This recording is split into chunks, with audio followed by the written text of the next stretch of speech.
Hello दोस्तों, आपका स्वागत है मेरे यूट्यूब चैनल आरजे ज्ञान क्लासेस में। तो ये है wearing related question, only wearing इसमें रहेगा और सिर्फ आईसीएफ से रिलेटेड जो वेयरिंग क्वेश्चन बनते हैं सिर्फ उसी को इसमें ऐड किया गया है। आगे आपको एलएचबी का जो बेयरिंग होता है उसका आपको पढ़ाया जाएगा, फिर जो वैगन होते हैं उसके बेयरिंग के बारे में बताया जाएगा, फिर इंजन का भी जो बेयरिंग है वो भी अलग होता है उसके बारे में भी बताया जाएगा। तो इसमें लिया गया है सिर्फ आईसीएफ का बेयरिंग, जो कि होता है double row self align spherical roller bearing होता है, आईसीएफ में इस्तेमाल किया जाता है। तो उसी के बारे में हम लोग चर्चा करेंगे और बहुत सारे क्वेश्चन इसमें ऐड किया गया है। बेयरिंग जो है वो किस कंपनी का होता है, कौन कौन सी कंपनी का होता है, इसकी ओवरहॉलिंग कब होती है, इसमें कौन से ग्रीस इस्तेमाल हो जाते हैं, कैसे इसको माउंट किया जाता है, कैसे उसको डिसमाउंट किया जाता है। तो टोटल क्वेश्चन इसमें ऐड किया गया है, जो कि आपके एग्ज़ाम जो है जेई है या ग्रुप बी के AWME के एग्ज़ाम हैं, इस एग्ज़ाम के लिए बहुत ही बेनिफिशियल है। तो वीडियो को पूरा देखिएगा और चैनल पर पहली बार हैं तो चैनल को सब्सक्राइब कर लीजिएगा और बेल आइकन ज़रूर प्रेस कर दीजिएगा, ताकि जो भी वीडियो बनता है उसका नोटिफिकेशन आपको सबसे पहले जाता है। ठीक है दोस्तों, चलते हैं 1 नंबर से। जो हमसे जुड़े हुए हैं वो इस PDF को लेने के लिए सिर्फ अपना जो है नाम लिख के भेज दीजिएगा, मैं आपको वो PDF दे दूँगा। जो नहीं जुड़े हुए हैं तो उनके लिए कुछ फ़ी है, उनको बहुत सारी फैसिलिटी यहाँ से मिलता है, मटेरियल मिलता है, टेस्ट सीरीज़ मिलते हैं, प्रीवियस पेपर मिलते हैं, रिकॉर्डेड क्लास मिलते हैं। तो इसके लिए लास्ट में वीडियो को देखिएगा, मैं बताऊँगा कैसे आपको ये प्राप्त हो सकता है। फ्री में बिल्कुल नहीं है। चलिए, पहला जो क्वेश्चन हमने इसमें ऐड किया है वो ऐड किया है to detect minute crack in roller bearing. जो रोलर बेयरिंग होता है उसमें माइनर जो क्रैक होता है उसी को मिनट क्रैक कहा जाता है, जो छोटे छोटे क्रैक्स होते हैं, और उसको डिटेक्ट करने के लिए जाइग्लो टेस्ट किया जाता है। ठीक है, जाइग्लो टेस्ट एक प्रकार का जो है नॉन डिस्ट्रक्टिव टेस्ट होता है, वो भी आपको पढ़ना है। जो CMT से कोई रिलेटेड जब वीडियो बनेगा तो उसमें आपको सारे टेस्ट के बारे में एक एक करके बताया जाएगा। ठीक है, फिलहाल हम इस पर थोड़ा सा चर्चा कर लेते हैं कि जाइग्लो टेस्ट होता क्या है। जैगलो टेस्ट में क्या है कि पहले बियरिंग को एक ड्राई पेनिटेंट केमिकल में रखा जाता है। ठीक है, ड्राई पेनिटेंट केमिकल होता है लिक्विड, वो लिक्विड में उसको डुबो दिया जाता है आधे घंटे के लिए। जब आधे घंटे हो जाएंगे तो उसमें से फिर उसको निकाला जाएगा और निकाल के उसको क्लीन किया जाएगा, कपड़े से उसको पोंछ दिया जाएगा। ठीक है, अच्छी तरह से पोंछ दिया जाएगा। अच्छी तरह से पोंछने के बाद 30 मिनट तक उसमें रखा जाता है, लिक्विड जो होता है उसको 30 मिनट, उसके बाद निकाल के कपड़े से पोंछा जाता है। फिर उसको क्या करता है, उस पर वाइट डेवलपर्स का छिड़काव किया जाता है, जो कि मैग्नेटिक होता है। और मैग्नेट का आप जानते हैं कि एक गुण होता है साउथ पोल और नॉर्थ पोल। ठीक है, उसी के वजह से मैग्नेट जो है वो जो डाइपेनिटेंट पाउडर है वो जहाँ क्रैक रहेगा वहाँ इकट्ठा हो जाता है, एकत्रित हो जाता है। ठीक है, तो फिर क्या किया जाता है कि उसके बाद डार्क रूम में उसको ले जाके और उसको जो है अल्ट्रासोनिक लाइट पर देखा जाता है। ठीक है, और उसके बाद वहाँ जहाँ पर लाइट ज़्यादा रहेगा, जहाँ जो है चमकीला ज़्यादा दिखेगा, वहाँ ज़रूर क्रैक होगा। और इसी तरह जैगलो टेस्ट किया जाता है। ठीक है, तो जैगलो टेस्ट आप उम्मीद है कि जान गए होंगे, और ये भी आपको याद हो गया होगा कि जो बेयरिंग होते हैं उनका कौन सा टेस्ट होता है और कैसे टेस्ट होता है। तो इसका आंसर बी हो जाएगा। दूसरा क्वेश्चन हमने ऐड किया है वो है विच टाइप ऑफ जो रोलर बेयरिंग है वो लोकोमोटिव में भी होते हैं, मेमू में भी होते हैं, डेमू में भी होते हैं, ईमू में भी होते हैं। ठीक है, तो इन सारे से एक एक क्वेश्चन आपको इसमें ऐड किया गया है, क्योंकि जब LHB से पूछ सकता है और ICF से पूछ सकता है कि कौन से बेयरिंग इस्तेमाल होता है, तो उन कोचों से भी पूछ सकता है। ठीक है, इसलिए सारे क्वेश्चन को इसमें डाला गया है। तो लोकोमोटिव में जो बेयरिंग यूज होता है उसमें सिलेंड्रिकल रोलर बेयरिंग होता है। ठीक है, तो आपसे कोई पूछता है कि विच type of bearing is used in locomotive, तो आप कहेंगे कि सिलेंड्रिकल रोलर बेयरिंग इस्तेमाल किया जाता है। आगे है क्वेश्चन नंबर 3 में क्या है, which type of bearing is used in demo. Demo में भी सिलेंड्रिकल रोलर बेयरिंग ही इस्तेमाल किया जाता है, तो इसका आंसर बी हो जाएगा। 4 नंबर क्वेश्चन है, which type of bearing is used in memo. ठीक है, मेमो में किस प्रकार की बेयरिंग का इस्तेमाल किया जाता है, तो self align spherical roller bearing होता है। और जो पूरा वीडियो देखेंगे मैं उन्हीं को ये PDF दूंगा, पूरा वीडियो देखिएगा। वीडियो में थोड़ा ज़्यादा एक्सप्लेन किया जाता है, PDF में आपको PDF पढ़ने में है कि एक PDF को आप जितना बार चाहें आपके आँख के सामने रहेगा, पढ़ सकते हैं, वीडियो एक बार सुन के निकल जाता है। लेकिन उससे रिलेटेड फैक्ट जो यहाँ डिस्कस किया जाता है वो आपको बहुत काम का वो भी रहता है। तो PDF पढ़ने के साथ साथ वीडियो भी देखना उतना ही ज़रूरी है जितना PDF पढ़ना ज़रूरी है। और सिर्फ वीडियो देखने से भी रिजल्ट नहीं होगा, उसके लिए आपको अलग से प्रॉपर ढंग से PDF को पढ़ना होगा, मोबाइल से पढ़ना, अगर एग्ज़ाम बहुत देर से है, अभी नहीं है, तो मोबाइल से आराम से पढ़ सकते हैं। यदि एग्ज़ाम नियर है तो आपको ज़ेरॉक्स करा के पढ़ना चाहिए, क्योंकि ज़ेरॉक्स पढ़ने से आप जो है ज़्यादा आपको रिकवर कर पाएंगे, उसको टिक मार्क कर पाएंगे, कौन सा क्वेश्चन आपको याद हो गया, कौन सा क्वेश्चन है इससे पहले आप पढ़ चुके थे, तो इस तरह से आप टिक मार्क करके आप ज़्यादा याद रख सकते हैं। ठीक है, तो इस बात को ध्यान रखिए। यदि सक्सेस होना हो तो प्रॉपर ढंग से जुट जाइए और मेहनत पूरा कीजिए। जितना समय आपको मिलता है एक्स्ट्रा, आपके जो ड्यूटी है उसके, फैमिली है उसको छोड़ के, वो पूरा समय इसमें दीजिए, तो ज़रूर सक्सेस होइएगा। और इसका वैकेंसी बहुत बहुत दिन पर आता है। अगर एक बार वैकेंसी मिल गई है तो यदि हाथ से निकल गया तो फिर पता नहीं कब मिलेगा। और इसमें अगर प्रमोशन पाते हैं तो जेई सीधे टेक्नीशियन से जेई बनना एक बहुत बड़ी उपलब्धि होगी। और जेई से एडब्ल्यूएम अगर बनते हैं या एसएससी से एडब्ल्यूएम बनते हैं तो ये बहुत उपलब्धि है। सीधे ग्रुप सी से ग्रुप बी में आप इंटर कर जाएंगे और एक ऑफिसर कहलाएंगे। और अगर टेक्नीशियन से जेई बनते हैं तो एक सीधे सुपरवाइज़र कहलाएंगे। ग्रुप तो वही रहेगा सी ही, लेकिन सुपरवाइज़र कहलाएंगे। और जिस यूनिट में सबसे बड़ी है जेई बनने में फ़ायदा है कि जिस यूनिट में आप टेक्नीशियन के हैसियत से काम कर रहे थे वहीं आपको एक सुपरवाइज़र का पोस्ट मिलेगा। जो आपके फ्रेंड थे वो भी आपको सर बोलेंगे, वो भी आपको सर बोलेंगे। ठीक है, तो सर इसलिए बोलेंगे क्योंकि आप उस कुर्सी को पाए हैं बहुत मेहनत करके। चलिए आगे देखते हैं, अभी पढ़ाई ज़रूरी है। तो इस तरह से जो है डेमो में भी सिलेंड्रिकल बेयरिंग का ही इस्तेमाल किया जाता है। चौथा नंबर जो क्वेश्चन है वो है which type of bearing is used in MEMU. MEMU train में किस तरह की बेयरिंग इस्तेमाल होता है? तो self align spherical roller bearing का इस्तेमाल किया जाता है मेमू में। ठीक है, आगे है क्वेश्चन नंबर 5। जो मेमू ट्रेन होते हैं उसमें भी आईसीएफ की तरह ही बेयरिंग इस्तेमाल किया जाता है। विच टाइप, अगला 5 नंबर जो क्वेश्चन है, which type of bearing use in EMU. EMU मतलब इलेक्ट्रिकल मल्टीपल यूनिट, मेमू मतलब main line electrical multiple unit, और डेमू मतलब डीजल इलेक्ट्रिकल मल्टीपल यूनिट। ठीक है, इन सब बात को भी याद रखेगा। ये क्वेश्चन भी आता है कि इसका फुल फॉर्म क्या होता है। चलिए, तो 5वां नंबर क्वेश्चन है कि ईमू में कौन से बेयरिंग का इस्तेमाल किया जाता है? तो उसमें भी सेम बेयरिंग इस्तेमाल किया जाता है। डायमेंशन का थोड़ा डिफरेंस रहता है जो आगे आपको बताया जाएगा।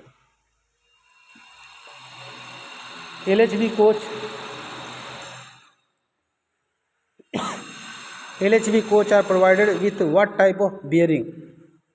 LHB कोच में किस प्रकार के बेयरिंग का इस्तेमाल किया जाता है? तो LHB में CTRB इस्तेमाल किया जाता है। और बहुत ही आसान सा प्रश्न है, लेकिन बेयरिंग का जो PDF है उसमें ये क्वेश्चन ऐड करना ज़रूरी था, क्योंकि ये क्वेश्चन हर एग्ज़ाम में बार बार आता है। और जो नए हैं उनको तो याद नहीं रहेगा, आप पुराने हैं उनको तो बहुत ही अच्छी तरह से याद है कि ये कार्ट्रिज टाइपर रोलर बेयरिंग होता है। तो 6 का आंसर हो जाएगा C।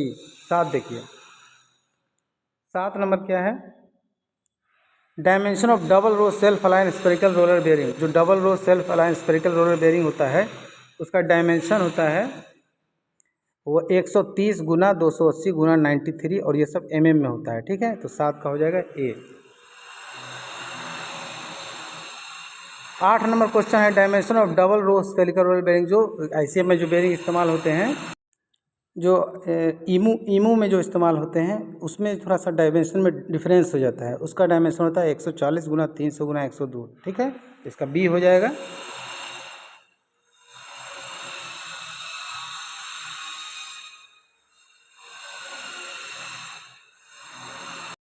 अगला क्वेश्चन है क्वेश्चन नंबर 9। इसमें कहा गया है कि जो क्वांटिटी ऑफ ग्रीस, मतलब ग्रीस की मात्रा जो है, क्वांटिटी ऑफ ग्रीस फील्ड पर axle box in SKF make bearing. SKF एक कंपनी का नाम है। इस कंपनी के बियरिंग में ग्रीस कितना इस्तेमाल किया जाता है वही आपसे पूछ रहा है। तो इसका 2 kg होता है, 2 kg। आगे देखते हैं question number 10। Quantity of grease per axle box in FAG NBC make bearing, मतलब अदर देन, अगर SKF, इस तरह का क्वेश्चन भी होगा कि अदर देन SKF, या कंपनी का नाम दे दे FAG NBC, इस तरह के ICF के जो बियरिंग होते हैं उसमें 1.75 kg ग्रीस का इस्तेमाल किया जाता है। आगे देखते हैं question number 11। Quantity of grease filled पर एक्सल बॉक्स इन MMTS और DEMU। ठीक है, डेमो और MMTS जो कोच होते हैं उसमें 2 kg पर एक्सल ग्रीस का फील्ड किया जाता है, भरा जाता है। क्वेश्चन नंबर 12 देखिए। Recommended brand of grease use in spherical bearing. जो स्फेरिकल बियरिंग होते हैं उसमें 2 ब्रांड रिकमेंड किया गया है, एक सर्वोजेम RR3 है और एक लिथोन 3 है। ठीक है, जो सर्वोजेम RR3 है वो IOC का है, यानी कि इंडियन ऑयल कॉरपोरेशन लिमिटेड जो होता है IOC इंडियन ऑयल कॉरपोरेशन उसका है। और जो लिथियम 3 है वो Hindustan petroleum corporation limited HPCL का है। तो इसका आंसर C हो जाएगा। 13 नंबर क्वेश्चन देखिए, size of the end locking bolt of roller bearing. Roller bearing का इंड लॉकिंग बोल्ट जो होता है उसका साइज होता है M16, ठीक है। और 14 नंबर क्वेश्चन है कि the correct torque value of M16 end locking bolt. जो M16 इंड लॉकिंग बोल्ट है उसको कितना टॉर्क से टाइट किया जाएगा, तो 11 से 12 kgm, ठीक है। ऑप्शन में 11 kgm या 12 kgm भी रह सकता है या दोनों भी रह सकता है, आप अकॉर्डिंग के टू ऑप्शन इसका आंसर लगाएंगे। आगे देखते हैं 15, which type of grease used in roller bearing in ICF जो कोच होते हैं उसमें किस प्रकार के ग्रीस का यूज होता है, तो लिथियम बेस ग्रीस का इस्तेमाल किया जाता है। और ब्रांड तो हमने आपको बता ही दिया। 16 नंबर क्वेश्चन है कि the bearing should be kept in induction heating system for a period of minute to attend 120 degree C। मतलब जो बेयरिंग को माउंट किया जाता है उससे पहले उसको इंडक्शन हीटर में गर्म किया जाता है और 120 डिग्री पर गर्म किया जाता है। और उसका टाइमिंग अगर आपसे पूछता है तो 5 to 7 मिनट, इसका आंसर D हो जाएगा। आगे देखते हैं question number 17, what quantity of grease filled पर axle box of SKF make bearing. जो SKF मैक बियरिंग है उसमें पर एक्सल बॉक्स में कितना फिल किया जाता है, ठीक है। ये क्वेश्चन इससे पहले भी आ चुका है। तो 2 kg होता है। और अदर देन SKF पूछेगा, देखिए यहाँ अदर देन SKF है तो यहाँ 1.75 kg हो जाएगा। आगे देखते हैं 19 number question, roller bearing are named according to the shape of. Roller bearing का नाम रोलर बेयरिंग क्यों रखा गया है, तो इसका साइज रोलर के जैसा है इसलिए इसको रोलर बेयरिंग का रखा गया है। इसका आंसर C हो जाएगा। क्वेश्चन नंबर 20 देखिए, maximum permissible radial clearance of SKF make bearing in service in dismounting condition में इसका जो होगा 0.33, ठीक है। डिसमाउंटिंग कंडीशन मतलब बेयरिंग खोल लेंगे उसके बाद, ठीक है। आगे देखते हैं 21 question, minimum permissible radial clearance of SKF make bearing in service in dismounting condition. Minimum पूछेगा तो 0.145, ठीक है। आगे देखते हैं क्वेश्चन नंबर 22। ये सारे क्वेश्चन बहुत ही इंपॉर्टेंट है और आपके एग्जाम में एकदम निश्चित रूप से आने वाले हैं, ठीक है। तो इन सब क्वेश्चन पर नज़र बनाए रखिएगा। PDF जरूर यहाँ से प्राप्त कर लीजिएगा।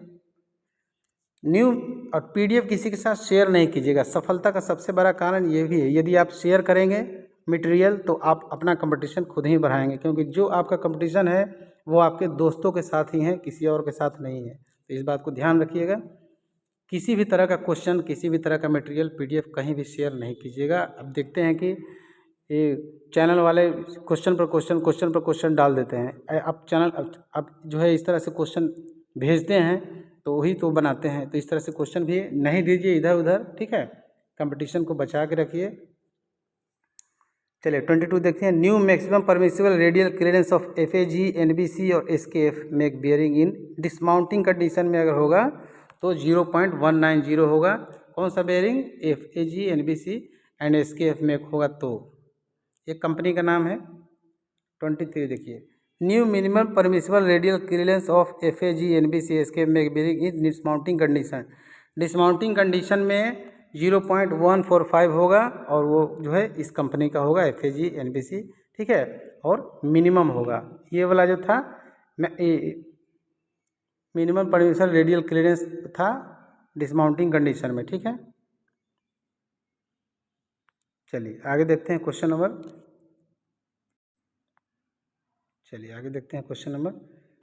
24। Maximum permissible radial clearance of NEI NBC make bearing service dismounting condition में, ठीक है। तो ये भी 0.295 होगा। इस क्वेश्चन को जरा ध्यान से आप लोग देख लीजिएगा, ठीक है। कोई डिसमाउंटिंग कंडीशन होगा, कोई न्यू बियरिंग होगा, कोई सर्विस में बियरिंग होगा। तो इस तरह के छोटे छोटे जो है कीवर्ड को ध्यान रखिएगा। आगे देखते हैं क्वेश्चन नंबर 25, क्योंकि आपको जो सर्विस रहेगा उसका सर्विस में मतलब जो बियरिंग यूज हो रहा है उस तरह के उसका बेयरिंग के बारे में पूछेगा तो सर्विस वाला पूछेगा सर्विस में। यदि न्यू बेयरिंग नया जो कंपनी से आती है तो उसका अलग होगा, ठीक है। तो दोनों का अलग होता है, मैक्सिमम होगा, मिनिमम होगा। 25 नंबर क्वेश्चन है, the collar should be dismounted unless it is, जो कॉलर होता है उसको डिसमाउंट तब तक नहीं उसको डिसमाउंट करना चाहिए जब तक वह डैमेज ना हो जाए। ठीक है, तो इसका आंसर हो जाएगा बी। क्वेश्चन नंबर 26 देखिए, लिब्रिथ रिंग और collar should be heated in the induction heater, जो कॉलर होता है और लिब्रिथ रिंग जो होता है उसको इंडक्शन हीटर में 100 डिग्री सेंटीग्रेड पर जो है इसको हीट किया जाता है। उसके बाद 27 देखिए, radial clearance of SKF new roller bearing, जो एसकेएफ न्यू रोलर बेयरिंग होगा न्यू, ठीक है, तो उसका जो माउंटिंग कंडीशन में होगा तो उसका होगा 0.105 से लेकर 0.296 उसका रेडियल क्लियरेंस होगा। आगे देखते हैं 28, radial clearance of NEI NBC new roller bearing in mounting condition. ठीक है, ये माउंटिंग कंडीशन में पूछ रहा है। ठीक है, और न्यू पूछ रहा है और कंपनी का नाम, इसमें एसकेएफ है और इसमें एसकेएफ नहीं है, तो इसका चेंज हो गया, इसका हो गया 0.0802 लेके 0.190। ठीक है, इसका आंसर सी है। सभी आंसर डार्क किए हुए हैं। 29 देखिए, what type of roller bearing is fitted in ICF bogie wheel. ICF bogie wheel में जो बेयरिंग फिट किया जाता है वो कौन सा होता है? आपको मालूम है कि double row self align spherical roller bearing होता है। आगे देखते हैं question number 30, roller bearing are extracted dismounted by using, जो डिसमाउंट करेंगे रोलर बेयरिंग को तो वो किस प्रकार से करेंगे? तो हाइड्रोलिक डिसमाउंटिंग होता है, हाइड्रोलिक डिसमाउंटिंग। ठीक है, आगे देखते हैं क्वेश्चन नंबर 31, ऐसे ही बेयरिंग थोड़ी बाहर आ जाता है, उसको जो है एक मशीन होता है उसको पकड़ता है और हाइड्रोलिक रूप से उसको खींचता है तब बाहर आता है। उसके बाद क्वेश्चन नंबर देखिए, माउंट कैसे करेगा? Mount of roller bearing by using, mount करेंगे इंडक्शन हीटर, आपको मैंने बताया कि 120 डिग्री सेंटीग्रेड पर 7 मिनट तक उसको गर्म किया जाता है और डीमैग्नेटाइज डिवाइस के साथ उसको जो है माउंट किया जाता है। इसका आंसर हो जाएगा बी।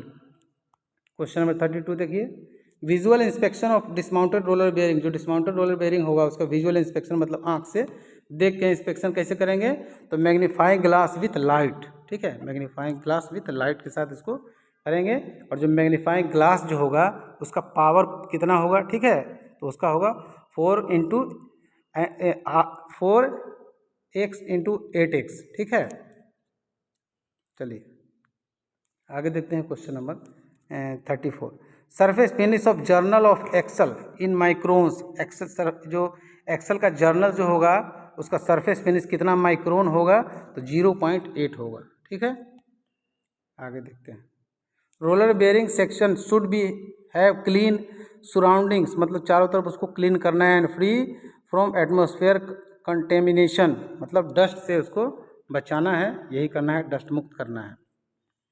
क्वेश्चन नंबर 36 देखिए, new felt ring should be socket in one cylinder oil to temperature of for about 30 minutes, 40 से 50 डिग्री तक जो है न्यू फेल्ट रिंग है उसको वार्म सिलेंडर जो एक होता है वार्म सिलेंडर ऑयल होता है उसमें 30 मिनट तक 40 से लेकर 50 डिग्री के सेंटीग्रेड पर उसको रखा जाना है। इसका आंसर हो जाएगा सी। 37 देखिए, mounting of roller bearing is done by heating the bearing on, जो रोलर बेयरिंग की माउंटिंग करेंगे तो इंडक्शन हीटर का इस्तेमाल किया जाता है। इसका आंसर हो जाएगा बी। क्वेश्चन नंबर 38 देखिए, felt ring of rear cover of axle should be socket in warm oil cylinder है उसी में किया जाता है ना, उसको भिगोया जाता है, सॉकेट मतलब भिगोया जाता है।